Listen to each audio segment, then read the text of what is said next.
dive in. I see hands raised and hearts are open and everyone's here to plug in. So let's do it. Eski goes, I thought she was talking to you. Me too. Yeah, Thank, I thank was you like, so oh, much. thank you. I I received that. received that. We all received that. Yeah. Oh my God. I saw Gemma's hand jump up immediately. Gemma, I love your courage. Yes, it's so lovely to see you. Hi. Let's What a unmute. beautiful room. You've got Audrey Hepburn and that gorgeous blue. Thank Oh, you for thank that. you. Hi, Cathy. Hi, Charlotte. Thank Hi, you for Gemma. bringing me up. Okay, so Where are you right now? First, tell us. I'm in Ireland right now. So I'm listening to you talk about being in Florida, literally as I'm listening to the rain batter against my window. So yeah. Which is also beautiful, I have to say, Gemma, having It- grown up in England, like the rain battering the window, there's a a Oh, I love certain that sound, but I It's something get about. it. cozy vibes. Yes. Although I do need some sunshine in my life again very soon.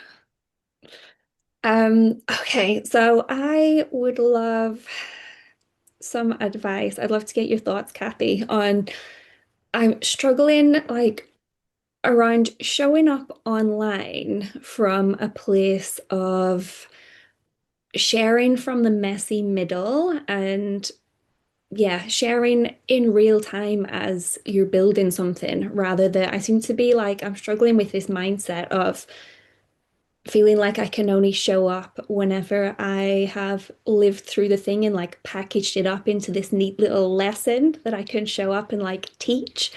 So just to make that try make sense, it's about my podcast. I've had my podcast Muse Yourself for like a year and a half now.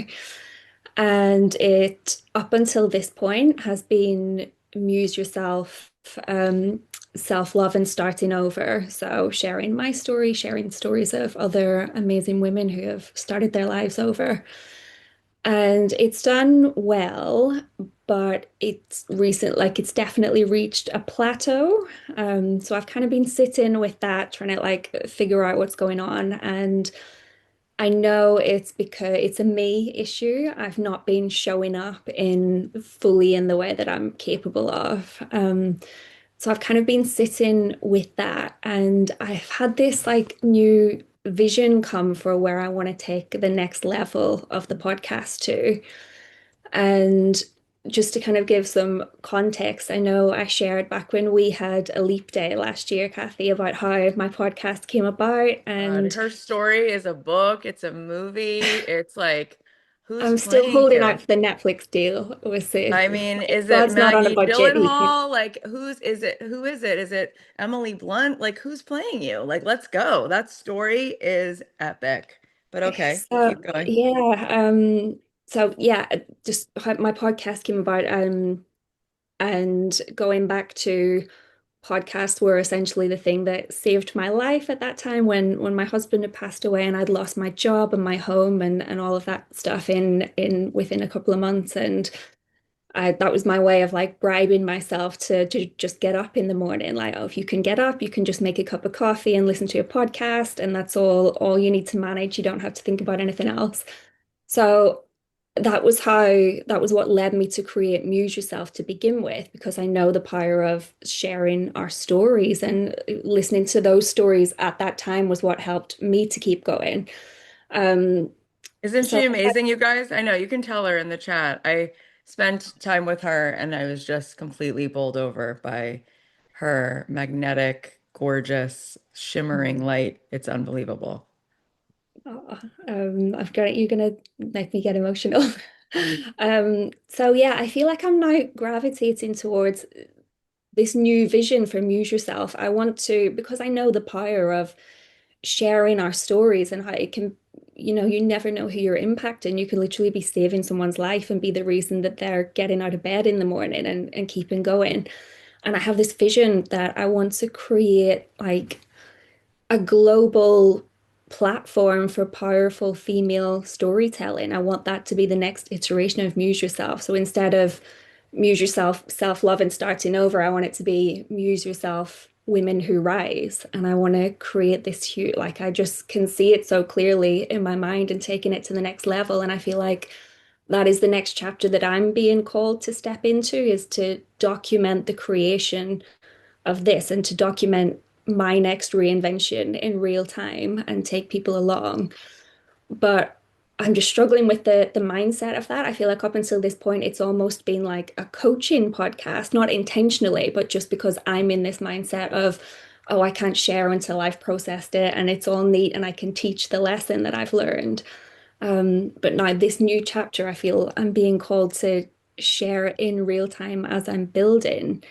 And it feels like a stupid question to ask, how do I do that? But how do I do that? Like, I don't know. I'm just still, yeah, struggling to get okay with, yeah, it's okay to share it when you're just building and you're in the mess and you don't have all the answers yet. So I would love your thoughts and your wisdom.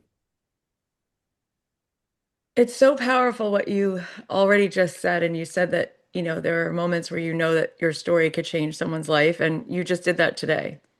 Like every time you say those few sentences about your lived experience and you say it from your light, which we can see right now is just so, the flame is so light and bright, you communicate something so powerful every time. You just did it. And it's interesting that this becomes wobbly to you. And I wonder if it's because you don't fully recognize that you're doing it, right? It's not look at me, it's come with me. No Mm, one has all the answers. Everyone is a becoming. Everyone's in the messy middle, right? And it would be ridiculous for us to think that there is a moment in time where someone arrives and has the answers. We're all continuously peeling back the layers of the onion. And what makes life so beautiful is walking each other home, walking beside each other, and sharing with each other what's working and what's confusing in real time. And connection is the thing that's missing from most of what's happening in the world. And what moves us isn't that someone gives us an answer, but that they make space. And when you make space for yourself and your own becoming, that's a revolution. That's when everyone's really listening, not to use him as like the end all, because I think he's okay as a podcaster, Joe Rogan, but like obviously we got to give him his due. But he yeah. doesn't claim to have all the answers.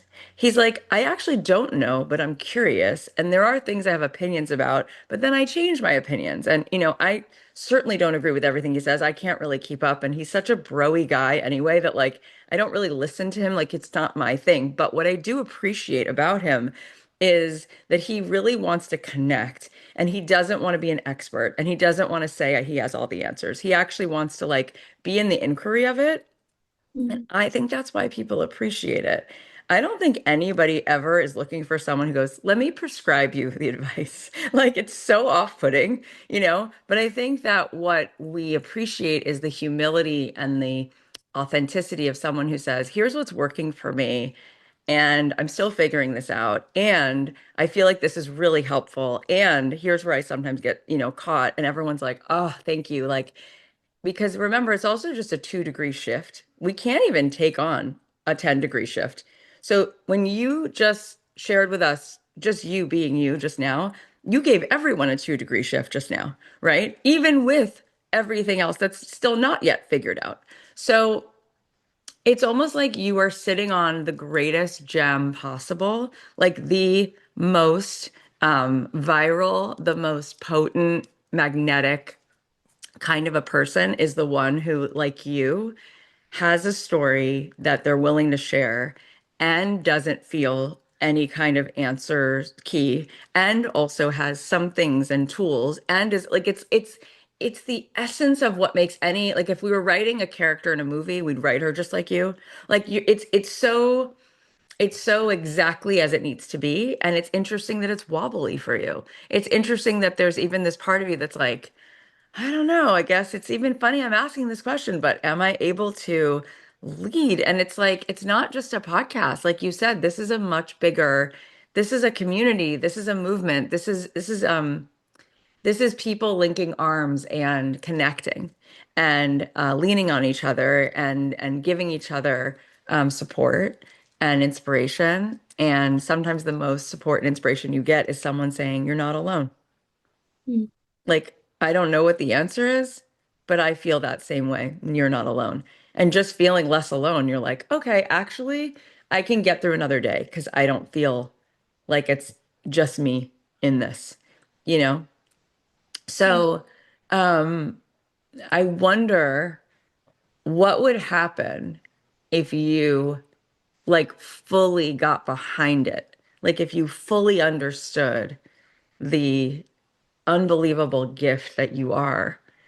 And I wonder where you're actually resisting. I wonder what's scary. I wonder where you're resisting the visibility or resisting the success. And I wonder if there's some way in which grieving, right, which is going to be a part of your journey for your whole life. No one's going to take that from you because it's love, and love gets to stay with us in all different forms. And one of them is grief. And I always feel like it's such a relief when people let us have our grief. Like there's no sense in getting over anything. We just get to like live with it now, right? Forever. And it will change forms. But I wonder if in some way, um, allowing this to become really successful and allowing yourself to really let in a lot of light is feeling like in some way moving on from one stage of grief.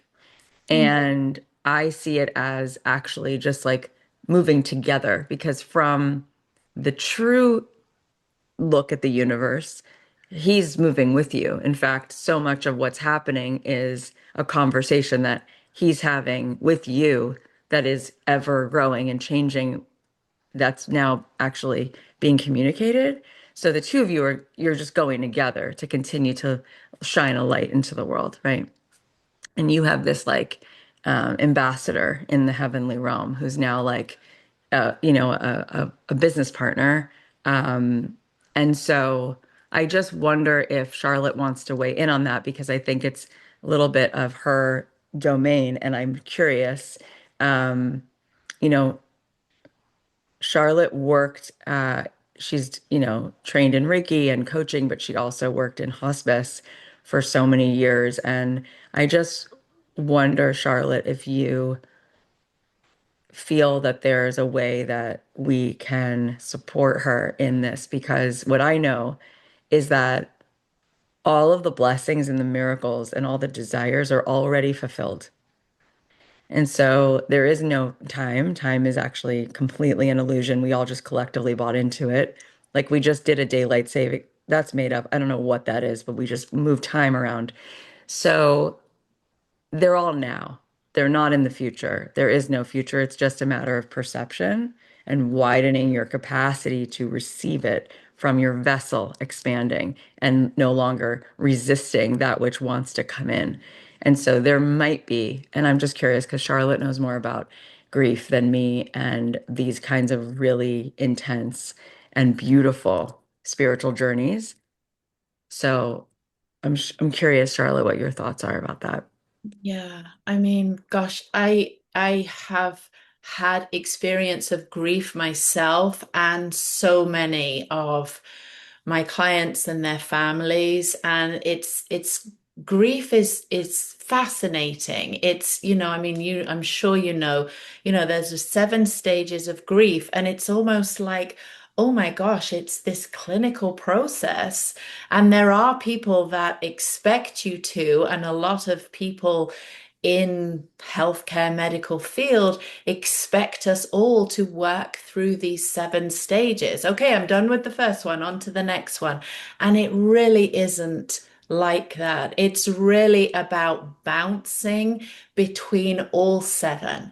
And you could be in the sixth stage. You could, and then you feel angry, and then there's more of the acceptance, and then you feel angry again. So It's it's all in one day. right. In 1 minute, Gemma, in 1 minute, it's this feeling of, oh, I feel a sense of acceptance, and now I'm really angry again. One thing I want to say to you, is that after we met on that beautiful leap day that you had, I don't know if you really fully appreciate how impactful your words are. Because I actually have your voice in my head much of the time when you talked about just getting out of bed. Yeah, When that was you incredible. Oh, it was unbelievable. And I don't know, and I really want to say this to you now, and I hope you can really let this land. That was so impactful and will be for so many people. And I honestly think if you just kept repeating that Exactly. when everything felt so lost and hopeless and desperate, the one thing you focused on was, I'll just get, I mean, it brings me to tears because I can hear you saying it. And I honestly have been replaying that since last year. If I can just get out of bed, if I can just take the next step. We don't have to have it all together, and we No, can always be in that messy middle. And there is such beauty, and there's another word. There's such awakening from that messy middle, from being in that grief and holding that space and giving permission for other people to stay in it. And I always remember a friend of mine lost her husband. And of course, she was devastated. And after a year, the group of friends that we were in, and a lot of them nurses, said, "Oh my gosh, it's been a year. She should have moved on by now." And I thought, oh my gosh, who is anyone to tell you where you should be in this process? And like Cathy said, this is going to be part of your life forever as you move forward. He's such an integrated part of who you are.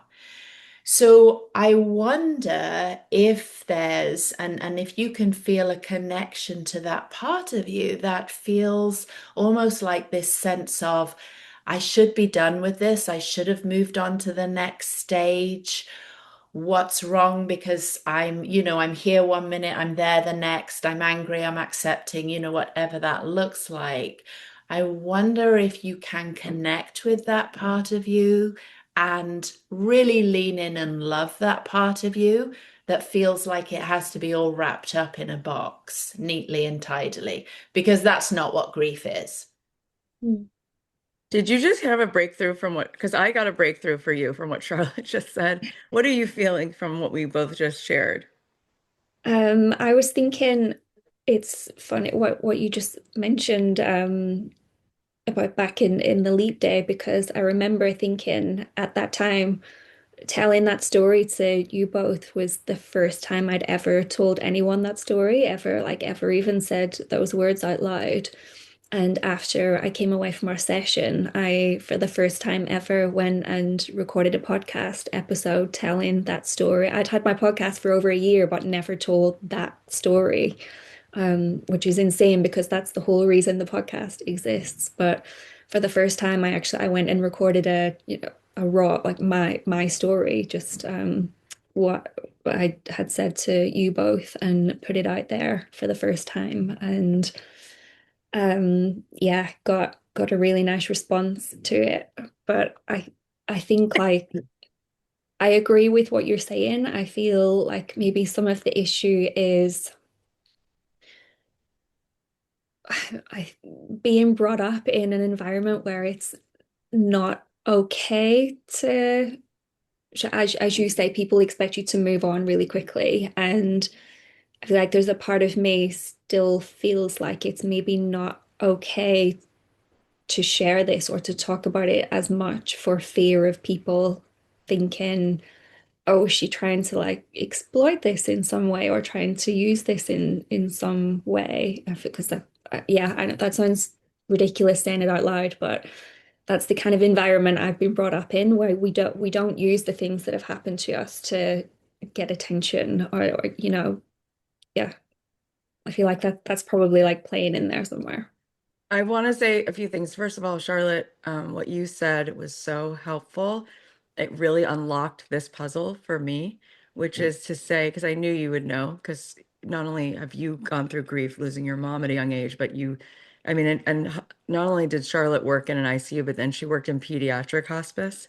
So that's like a very next level of beyond the words for grief. And when she just said that you're always bouncing between the six stages, it's never linear. Um, how many people need to hear that? How many people just need permission to know that it is quite all right for them to be in their process? And how many people grew up around parents or well-meaning people who didn't have any room for anyone to feel anything other than everything's great?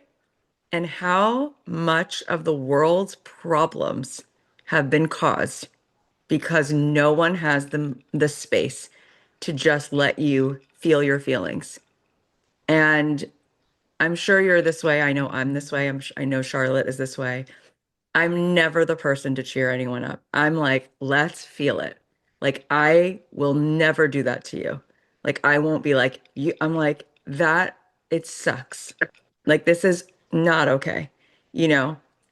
And I think people are so uncomfortable with their own feelings. And so there is just such, honestly, so much tension and stress. And the parasympathetic nervous, so much of that is happening because we just don't know how to actually invite what's here. And I think about people who've changed the world and people who write books and people who have allowed all of us to sort of have epiphanies. It's one message over and over. It's one message, right? Eckhart Tolle, what is he talking about? Power of now, right? It's only now. Do we need him to give us 10 different messages? How about just one that really lands, right? What is Marianne Williamson saying? Only love is real. Only love is real over and over and over again, right? Like, why is that which you just said? And it honestly blows my mind that you had only told us that for the first time because it was so beautiful. It was mesmerizing. I 100% remember every detail of it. And I then can't believe you're like, yeah, and I had not shared it on the podcast, even though that's what the whole podcast was about. Do you see how insidious it is how we get raised to feel guilt and shame for just being with what is? And think about how many people every single day would naturally be able to find well-being if they were allowed to invite their grief to the table, if there was a space for their grief. And sometimes their grief is anger, and sometimes their grief is sadness or whatever those six stages are. And it's extraordinary. And it's wild to me that you're even asking the question because it's like, this is the medicine, right? I think I remember telling you that one of my friends' podcasts is called Terrible Thanks for Asking. Yeah. She lost her husband to a brain tumor, and the whole podcast is about, I'm actually terrible, but thanks for asking. And she does it in a very like honest and then Tina Fey way. So she's both very funny and she's also very willing to talk about how upset she is. And it's a great combo.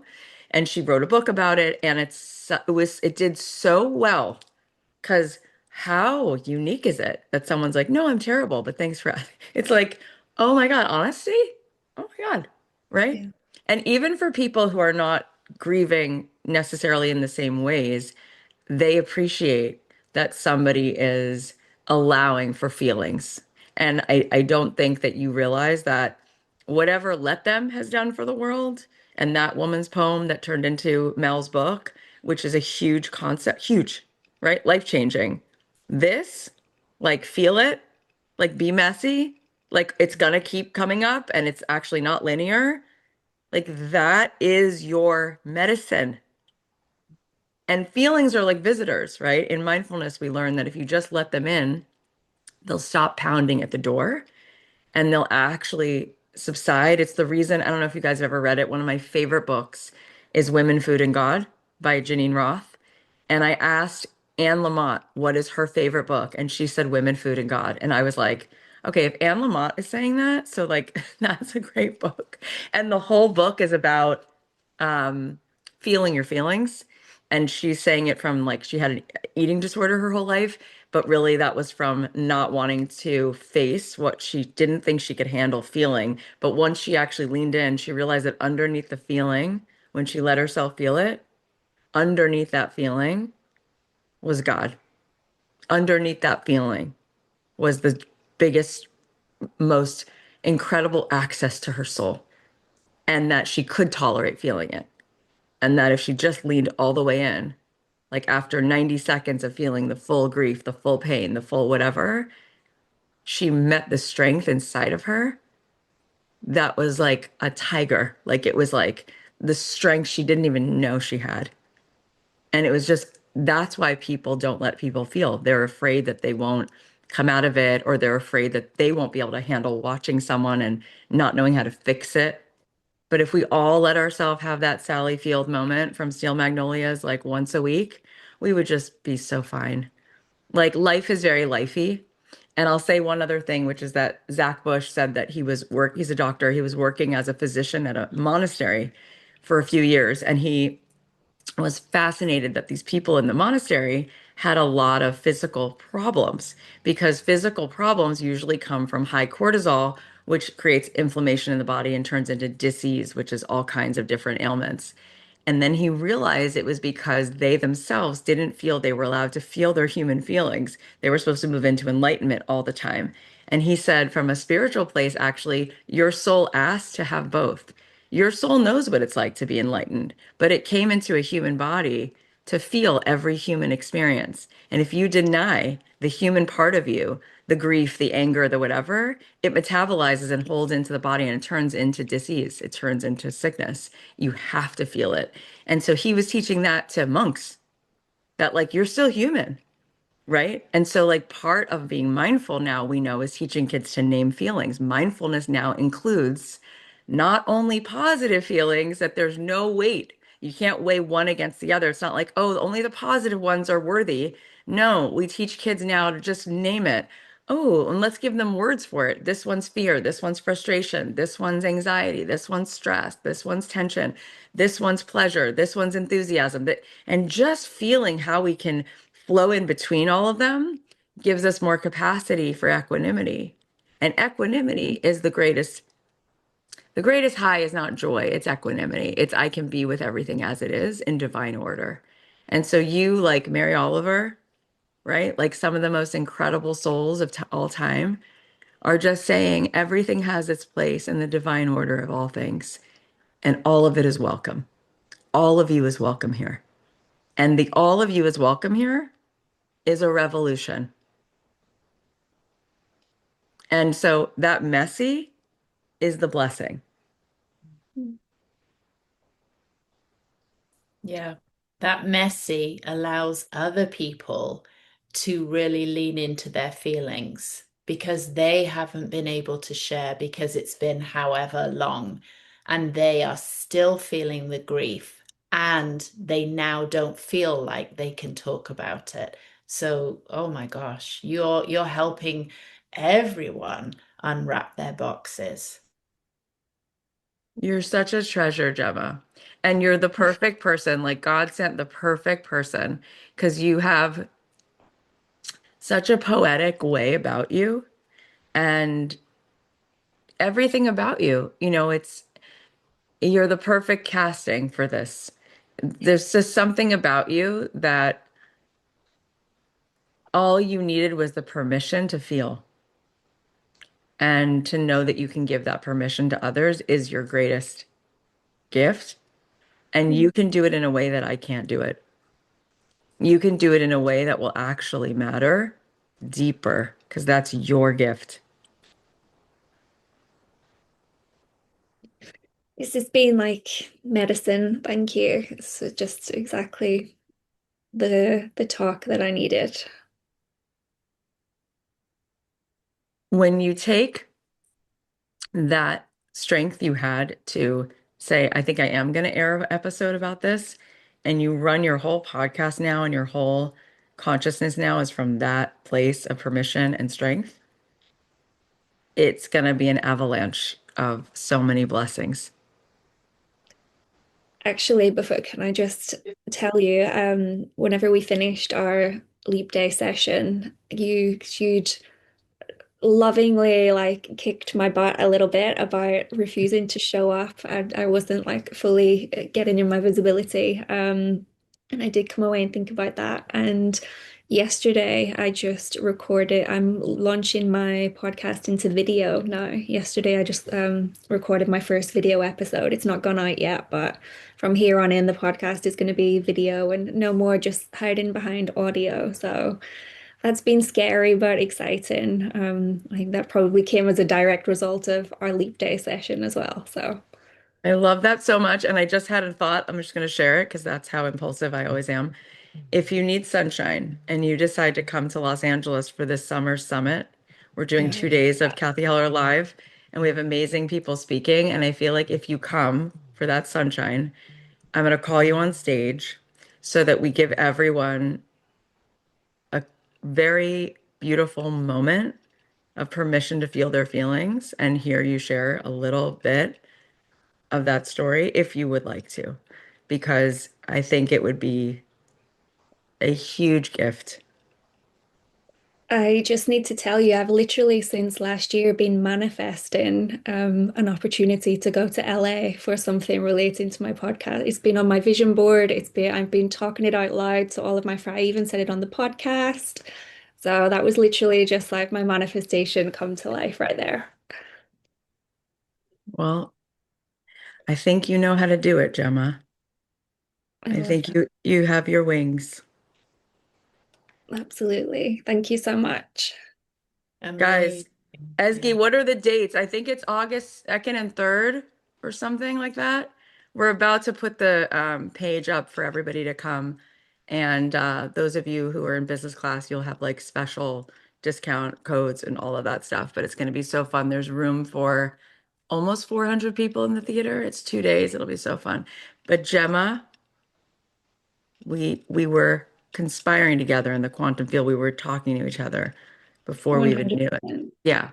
I'm so proud of you. And thank you for bringing such an awesome gift to all of us today. Mm. Yeah. Thank you for calling me up. I was really nervous and I almost didn't do it. So I feel like this is just, it was meant to be. I'm so happy you did. Your courage and your vulnerability, just incredible. And please, if you haven't been, go back and read the chat. Save the chat if you can, because there is a lot of love in there for you, Gemma. You're incredible. Thank you. Thank you. And thank you to everybody for your comments. Gemma, go read the chat. And thank you guys for always providing such a beautiful, safe, and just incredibly compassionate place. And I love how this community doesn't have competition. I love how this community is so divinely connected to the wholeness that when each of us becomes more whole and aligned, each of us becomes more whole and aligned. It's so rare. It's so good. And Charlotte, I'm really so grateful to you all the time. And what you said today, you just taught me something. You gave me such a gift. I I don't know as much about grief and what you said. It was really such a breakthrough that of course we bounce between all of those and probably even in a day, you Mm. know? And by the way, um, I don't have as much experience with grief as other people perhaps, but I lost my dad a year and a half ago. But we're all grieving other things. Like I've watched my friends who are empty nesters feel so embarrassed that they're going through the grief of their kids moving out. And I'm like, that is its own version of grief. Like how there's no room when you're a mother, you know what that feels like when you love them so much and then there's a goodbye. Like I just feel like it is amazing how we all go through life and no one can tolerate anyone's feelings. And there's all different kinds of grief. And yes, of course, some are much more capital T trauma and they deserve their due. And I'm not trying to say that they're the same, but I am saying that it's so helpful what you said, Charlotte. And I'm just so grateful that I don't even know how you had the courage to sit in a pediatric hospice room for all of those years. And you have such an incredible gift to hold love for people and to tolerate that people are allowed to feel all their feelings and you can be with it. And I think that's your superpower. It's incredible. Thank you, Kathy. I received that. Mm. Incredible. Ah, it's really incredible. When my dad was in hospice, we had different nurses do different shifts, and some of them are very like stoic. And I thought, well, that makes sense. Like, I don't know how you could be. And then I meet Charlotte, who's like such an empath, and I'm like, oh my gosh, she was able to do that. I like and actually feel and sit there and feel it. It's like a whole other level. I don't know. Thank God God makes people that are actually like angels, and you have this extra capacity to carry us all. So it's amazing. Yeah, I know what I know to be true is if we all lent into our feelings and allowed them all to be there, we we would feel so much more at peace. We truly would. Honestly, I mean, I've said it 100%. before. Yeah, when we resist, what we resist persists, and it really does. That feeling, the grief, whatever the feeling is, it will stay there. And you're so right, Kathy. It will, I mean, our lungs hold our grief. And it's no wonder that so many of us feel grief and we don't feel able to fully express it or allow it to flow through the body. And then we end up with breathing problems. And yeah, just, yeah. I know when we lean into all the feelings and allow them, and you're so right as well with when the adult children leave home, and then they come back and then they leave again. And then they come back and they leave again. And every time, and I go through this myself, every time we feel that grief. Yeah, there's so much grief. And there is also so much room when we really find people that we connect with. And this community is just incredible for that, for people to really hold space for each other. It really is so beautiful. I'm just in awe. Okay, beautiful. And also, it's so meta because it's like I knew that I could feel safe showing up today with a little bit of a cold, sitting on the couch with no makeup on because that's the way we roll. And I'm sure that most of my friends and colleagues would be like, you sat on the couch in a sweatshirt and like, and I'm like, yeah, because my community uh, is real and we're all here for the real things. And you guys know that you're welcome here and you can set the mask down and you get to just be yourself. And who you are is extraordinary. And you don't have to pretend to be anything other than exactly how you are. So thank you for also giving that to me on days when I have a cold. So, um, okay, let's have another amazing conversation. Go Yeah. ahead. Hi. Hi, Kenna. Hello, ladies. Hi, How are lovely. How are you? you? I'm doing great. Oh, I love this because, I mean, what you just told to Brooke and also what talked to Gemma kind of like bring a lot of answers together. And that part of the judgment and rejection about receiving money, I think is one of the things that is holding me back of putting an offer that I have now. I just did a certification in neuroepigenetic breathing, and it's just blown my mind. And that's the thing, since I am shifting what I'm offering, it's also that kind of doubt or kind of fear, but excuse me, but also like excitement at the same time. So yeah, I would like to listen to your wisdom and perspectives on how to go through that. Because I did already the soft launching with the people who are in my newsletter, and the wait list is there, but it's more now like, okay, like really taking the action because I am certain that it is done. I am. It's just that fact of, okay, then take that little action, like put a date already, because I haven't even put a date yet. And I know, of course, that will put me then to take the action that I need. Um, but it's just the fact that I'm changing, or better said, I'm including this new certification within what I'm offering, and it's kind of like scary. That's the truth. And it's related also to what Brooke was saying. When you say it's scary, what's scary about it? That is so powerful of that change, the transformation that I can create. That now that you are asking me, I think is probably the fear of my own power of being able to help people.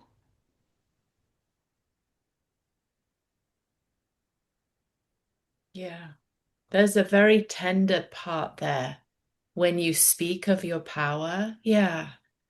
Can you connect with her? What does she want to say?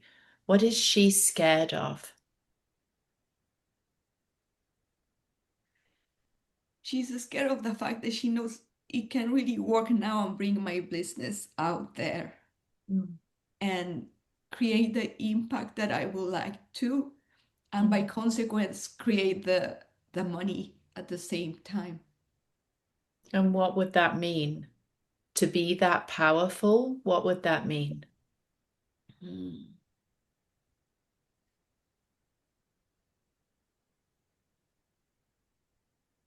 You will need to shine to be out there. And then what? The rejection part. Yeah. Coming Yeah. back to that. Yeah. There's that little one. Yeah. That I has feel like, go felt ahead. that, yeah, sorry, has felt that rejection before. It's like the gas and the brake. It's like I know it's done, but I haven't put a date on it. Yeah. I know my power, but I fear rejection. And this is so normal. It is so, I really want you to hear that. It is so normal to have these two conflicting parts of gas, go, hang on, nervous system dysregulated, put the brakes on. Yeah.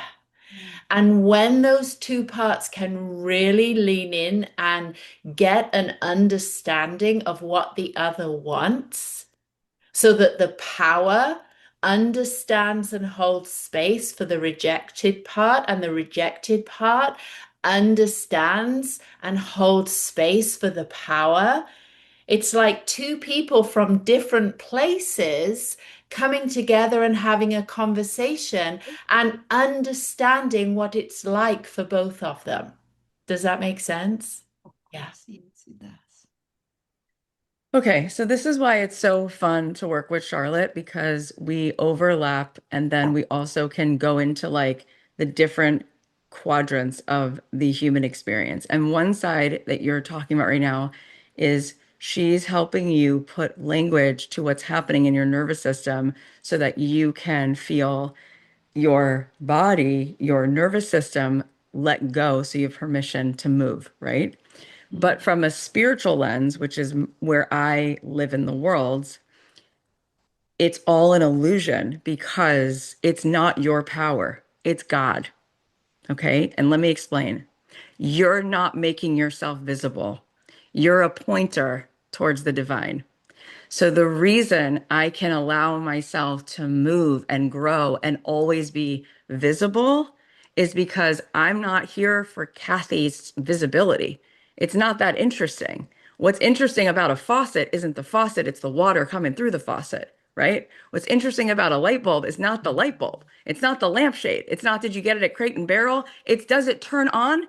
Is there electricity moving through this lamp? Because if it's broken, I don't care that you got this wherever you got it, Pottery Barn, Z Gallery. It's gross. Dump it. Dump it. Right? So the reason why Esther Hicks, she's asked, like, why do you call yourself Abraham? She's like, because I feel clear that I'm a channel and Esther is a body. And my soul is probably has another name. Who the heck knows what it's called, right? And I'm channeling like, she really feels connected to Abraham, right? At the seat of those Abrahamic traditions, okay? So she calls it that. Call it what you want, but it's not you. But it's part of you. It's part of us. It's hard for us to understand, but it's like this. God is the Alpha and the Omega. What does that mean? God is infinite. God is not limited. So is it that God's only up in the sky? No, God is the oneness in everything. There's nowhere God isn't. There's no blade of grass that God is not willing to live. There's nothing but God's essence. That's how big God is. That's how divine infiniteness is infinite. Okay. So it also lives in us, right? So we're not God. I'm not the creator of the universe, but there's an aspect of the creator in me, right? And when I'm actually like the instrument of me is working, I didn't create love, I didn't create wisdom, I didn't create compassion, but I become a vessel for energy that is divinely aligned and infinite, and something plays through me, right? So, what does it mean that we get scared of our power? It means our ego, right, is starting to wobble and go, I can't hold all this. And it's correct. It won't. It can't do it. Right? I was talking to my friend Christina Perry like a year ago because she had to perform in front of Julie Andrews. They were doing this thing at the Disney Concert Hall. It was like an event for Julie Andrews, and every one of these songwriters was going to sing a song of hers. So she's like, I need to call you because I'm doing this tomorrow and I'm freaking out.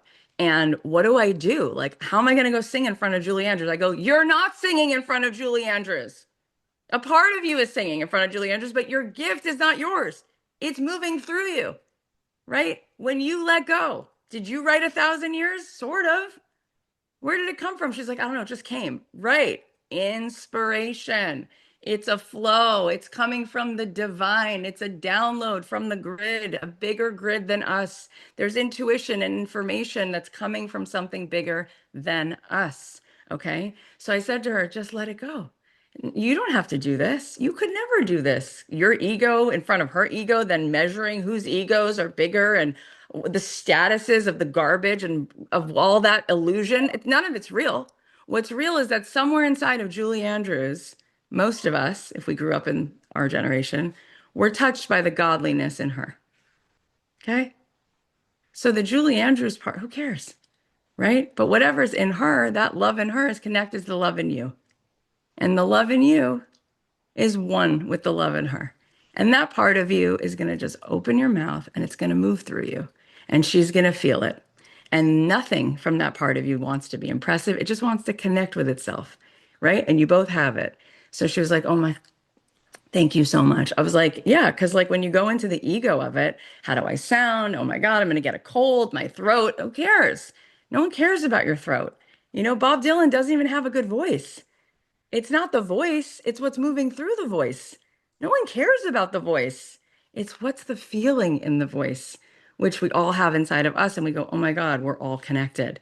It's the love, it's the oneness, it's the godliness. Okay. So I get excited about being visible and growing my podcast and my show because you know what I feel like I'm doing?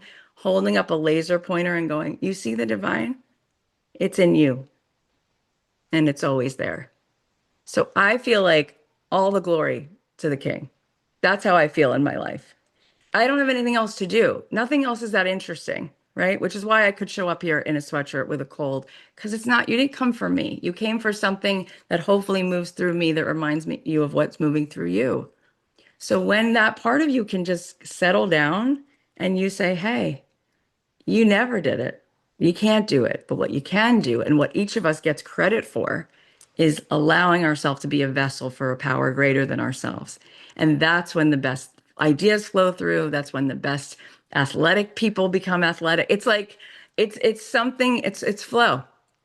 It's flow. So then you would say, I wouldn't want to make the divine more visible, right? Which is to show people back to what lives in themselves, because that's what people do, right? That's what great musicians do. That's what great artists do. That's what great athletes do. Why do people want to be like Michael Jordan? Not because of him, it's because of what he represents that he's saying you can do within yourself. That's why kids want to wear Nikes. They want to be like Mike. They want to be the version of themselves that when they see, we all see only a reflection of ourselves. That's all we're looking at, right? A hologram.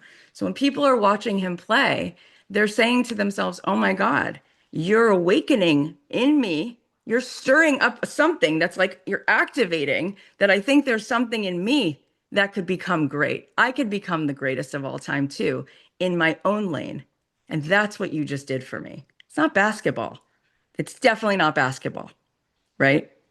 It's whenever somebody's in flow, they help us get into our flow. So do you see how insidious it is that the ego is just like, and then it will block you because it knows it's a sham. So how could you make it puff it up so much, make it so visible? It'll just crumble. It can't hold it, right? It's the reason James Doty in his book Into the Magic Shop talks about holding the whole OR, the operating room. He has everybody in the operating room tap into a greater consciousness when he goes to do brain surgery because he goes, "Oh, you thought I could do brain surgery? Are you insane? You think I can do this? I can't do this." The doctor just creates the conditions by which hopefully healing takes place. Doctors don't heal people. Doctors don't know how to heal people. They hopefully create the conditions by which healing takes place, right? That's the best they could do. He's doing brain surgery, so it's like that's the magic. The magic is really putting everything in its place. And now you're just going to move. Now you can be visible. Now you can be powerful. Now you can make money because it's all about something bigger than us. And that's what we're hoping to put on display. Tell me in the chat if you guys get that, because that's so important and will help you move mountains in your life. Thank you for the reminder. We forget. We forget. Yeah. And when performers, I was saying this recently that when I went to see Coldplay this summer, I was aware because he's doing 285 shows or something a year. And I thought, oh, the reason he's not burnt out is because he knows it's not look at Chris. It's let's become one and shine a light into the world. So he uses his concert as a vehicle for divinity. And he talks about it constantly. And he makes everybody aware that they each create a sound bath with their own hearts. And he talks about it in between every song. And I thought, oh, that's why he hasn't smashed his face with drug overdoses and whatever, because it's not him, him, him. It's us, us, us. Let's go up. Let's use this as a channel. And when you do that, you can sustain it. You can sustain visibility when it's not you making yourself visible, but it's you creating the love in the room to be visible. And that's what he's doing. And when performers don't do that, every time it's like, here comes the train wreck, watch it, set a clock to it. It's gonna, now watch it deconstruct because it can't. The ego just can't hold anything. And then it like drowns itself, right? But when we're a vehicle for something bigger, and we see that in a lot of artists, and we see that in a lot of scientists, and we see that in a lot of people who do big things, that's when, it's the JFK, ask not what your country does for you. It's you. That's why people loved him. It was about us. He made it about us. He put the country into their power, right? It wasn't him, him, him. It's you, us, us, us. What can we do together? That's leadership. Not look at me, but let's all come together. Let's do this. We all have this, right? That's faith. That's where and that's when things get so good, right? So you have it and you just you were bumping up against the constriction of where that part of your, identity is like, I'm out. I can't take you further than this, right? I can only get you from here to here. Where you're headed, you have to let me go and you have to do it another way. Does that make sense? At a certain point, that old identity, that ego consciousness can only get you so far of the way, and then it has to take a seat. Yeah. Yeah, I think it's there where, and I just mentioned it on the chat, this that self-grief that sometimes we forget. And I know I've been going through this sometimes, and I think I have felt it more lately. And it's that part of me that I need to grieve because I know this new part is already ready. And that's why I say that when we really actually step into our power and our greatest visibility, that's where the humility kicks in. We have to actually bow out and give it over to something bigger. And so I felt that in myself for sure. There were many layers of like, oh, this is actual humility now. Like, Cathy's going to go take a seat in something else. I'm just going to have to let go. Right. And I'm being called into a divine assignment and it's not about me. So let's just let's just be in service to something bigger. And it feels so much easier. It's so much easier. Yeah. Thank you so much. I'm so glad that you asked that. And I'm so glad you were the one to ask it because you are such a divinely conscious person being. So you needed it. And now it's just going to be like wildfire. But this call was exceptional. And we had so many good moments and insights. And I'm so grateful that you guys have the capacity to really move things. And each of you, what you asked really did so much for all of us. So I just am so grateful. It was amazing.